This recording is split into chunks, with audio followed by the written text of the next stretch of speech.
Hi అండి. ఇదేంటని చూస్తున్నారా? ఇది మామిడికాయ సన్నగా ముక్కలు కోసా. మా సైడు ఒరుగులని పెడతాము.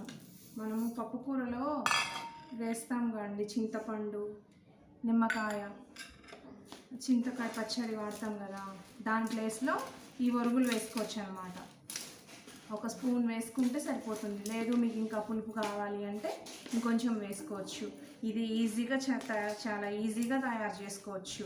1 కేజీ మామిడికాయ ముక్కలకి, పచ్చి మామిడికాయ ముక్కలు కేజీ ముక్కలకి 1/2 కేజీ ఉప్పు, 1 స్పూన్ పసుపు, అంతే. ఇలా కలిపేసి ఇదంతా ఒక డబ్బాలో స్టోర్ చేసుకుంటే 2 ఇయర్స్ 3 ఇయర్స్ ఎన్ని ఇయర్స్ అయినా నిల్వ ఉంటుంది. తడి ఒక్క చుక్క కూడా తాకకుండా జాగ్రత్తగా పెట్టుకుంటే ఎన్ని రోజులైనా మనకి స్టోర్ అవుతుంది.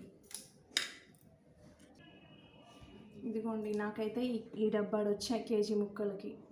మనం పప్పుకూరలో పులుపు కోసం వాడతాం కదా, చింతపండు, చింతకాయ పచ్చడి, నిమ్మకాయ, దాని ప్లేస్లో మామిడికాయ కూడా వాడచ్చు అనమాట. ఇలా ఒరుగులు చేసి పెట్టుకుంటే ఎన్ని రోజులైనా పాడవవు.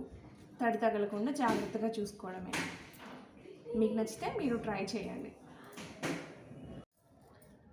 చాలామందికి చింతపండు పడక గ్యాస్ ఫామ్ అవుతుంది. మామిడికాయ, నిమ్మకాయ మంచిది అంటారు. సో అందుకని మామిడి వరుగులు మేము ఎప్పుడూ చేస్తాం. అంటే చాలామందికి తెలిసే ఉంటుంది, తెలియని వాళ్ళ కోసం ఇది.